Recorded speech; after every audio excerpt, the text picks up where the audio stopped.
I just want to start by saying, if you want an answer at the end, prepare to be disappointed. There just isn't one.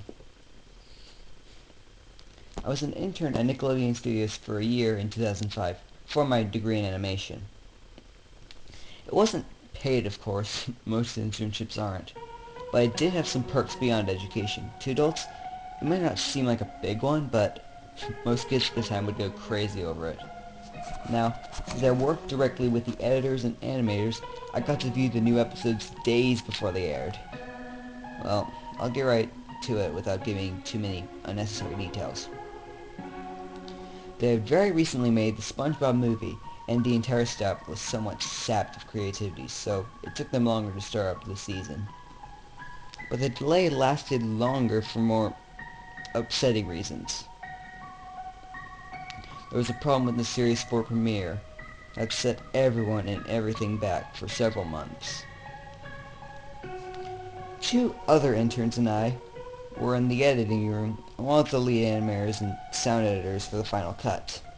We received a copy of what was supposed to be Fear of a Krabby Patty, and gathered there on the screen to watch. Now, given that it isn't final, yet animators often put up a mock title card, sort of an inside joke for us, with phony, oftentimes lewd titles, such as How Sex Doesn't Work instead of Rockabye by Valve. When SpongeBob and Patrick adopt the sea scallop. Nothing particularly funny, but work-related chuckles. So when we saw the title card, Squidward's Suicide, we didn't think of it more than just a morbid joke. One of the interns did a small throat laugh at it. The happy-go-lucky music plays as normal. The story began with Squidward practicing his clarinet, hitting a few sour notes as usual. We hear SpongeBob laughing outside, and Squidward stops, yelling at him to keep it down, as he has a concert that night and needs to practice. SpongeBob says okay, and goes to see Sandy with Patrick.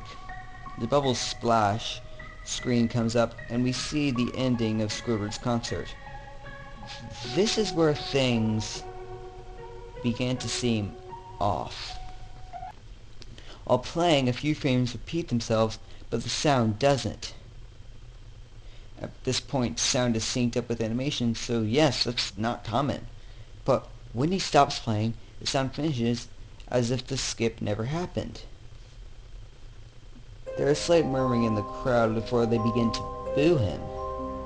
Not normal cartoon booing that is common in the show, but you could fairly clearly hear malice in it. Squidward's in full frame and looks visibly afraid. The shot goes to the crowd with SpongeBob in center frame, and he is too booing, very much unlike him. That isn't the oddest thing, though.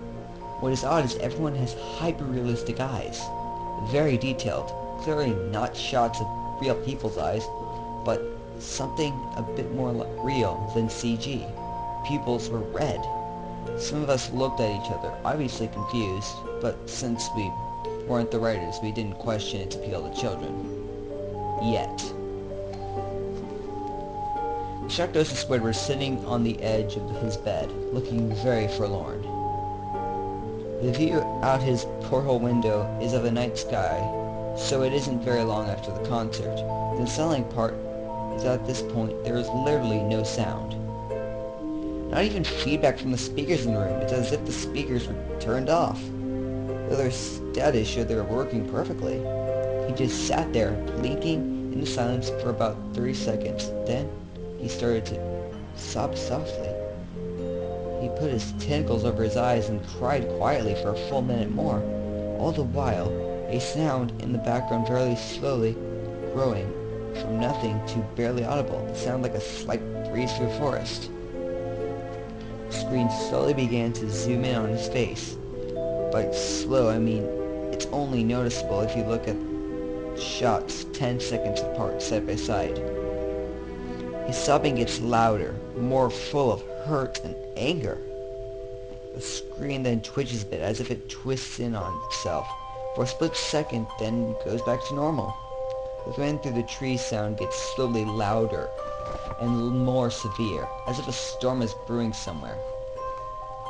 The eerie part is this sound and Squidward sobbing sounded real. as if the sound wasn't coming from the speakers, but the speakers were holes. The sound was coming through from the other side. As good a sound as a studio likes to have, they don't purchase the equipment to be that good to produce sound of that quality. Below the sound of the wind and sobbing, very faint, something sounded like laughing. It came at odd intervals and never lasted more than a second, so you had a hard time pinning it. After 30 seconds of this, the screen blurred and twitched violently as something flashed over the screen as if a single frame was replaced. The lead animation editor paused and rewound the frame by frame. What he saw was horrible. It was a still photo of a dead child. He couldn't be more than 6. His face was mangled and bloodied, one eye dangling over his upturned face popped. He was naked down to his underwear, his stomach crudely cut open, and his entrails laying beside him. He was lying in some sort of pavement that was probably a road. The most unsettling part was that there was a shadow of the photographer. There was no crime tape, no evidence tags or markers, and the angle was completely off for a shot designed to be evidence. It would seem the photographer was the person responsible for the child's death. We were of course mortified, but pressed on, hoping that it was just a sick joke. The screen flipped back to Squidward, still sobbing, louder than before, and half body in frame. There was now what appeared to be blood running down his face and from his eyes.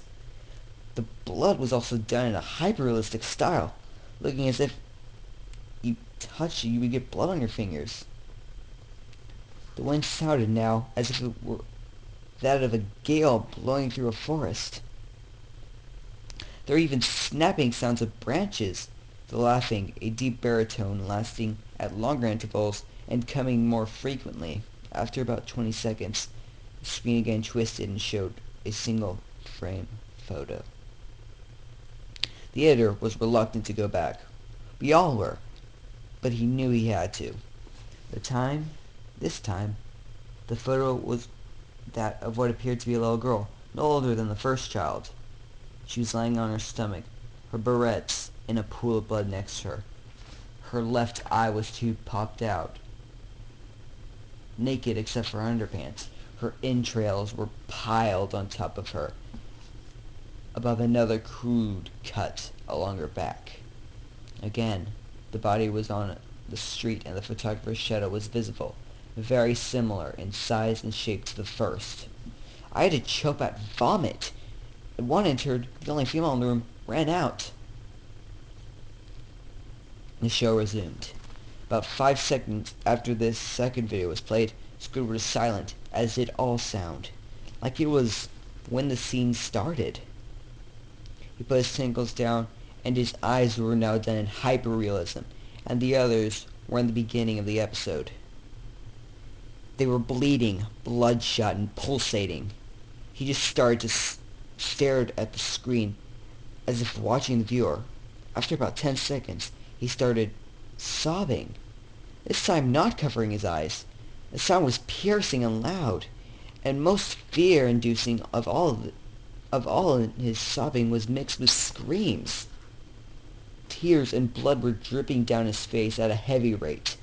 The wind sound came back, and so did the deep voice laughing. And this time, the still photo lasted for a good 5 frames. The animator was able to stop it on the 4th and backed up. This time, the photo was of a boy, about the same age. But this time, the screen was different. The entrails were just being pulled out from a stomach wound by a large hand. The right eye popped and dangling, blood trickling down it. The animator proceeded. It was hard to believe, but the next one was different, but we couldn't tell what. He was on to the next, same thing. He went back to the first and played them quicker and lost it. I vomited on the floor. The animating and sound editors gasped to scream. The 5 frames were not as if they were 5 different photos. They were played out if they were frames from a video. We saw the hand slowly lift out the guts. We saw the kid's eye focus on. We saw 2 frames of the kid beginning to blink. The lead editor told us to stop. He had to call the creator and see us. Mr. Hillenberg arrived within about 15 minutes. He was confused as to why we called him down there, so the editor just continued the episode. Once the few frames were shown, all screaming, all sounding and stopped, Squidward was just staring at the viewer, full frame of the face, for about 3 seconds. The shot quickly panned out, and the deep voice said, "Do it!" And we see in Squidward's hands a shotgun. He immediately puts the gun in his mouth and pulls the trigger. Realistic blood and brain matter splatters the wall behind him and his bed, and he flies back with force.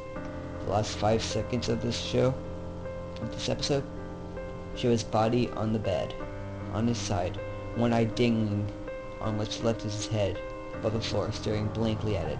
Then, the episode ends. Mr. Hillenberg is obviously angry at this. He demands to know what the hell was going on.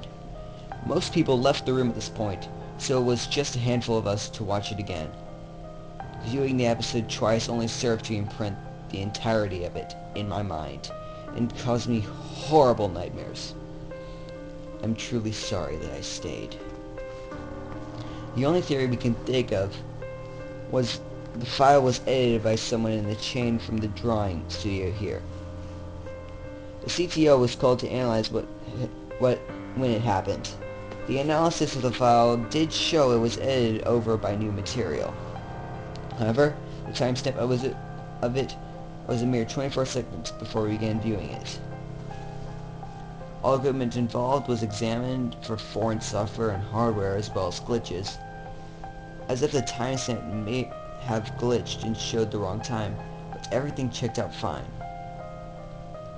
We don't know what happened, and to this day nobody does. There was an investigation due to the nature of the photos, but nothing came of it. No child was identified, and no clues were gathered from the data involved, nor physical clues in the photos. I never believed in unexplainable phenomena before, but now that I have something happen, and can't prove anything about it beyond anecdotal evidence, I think twice about things.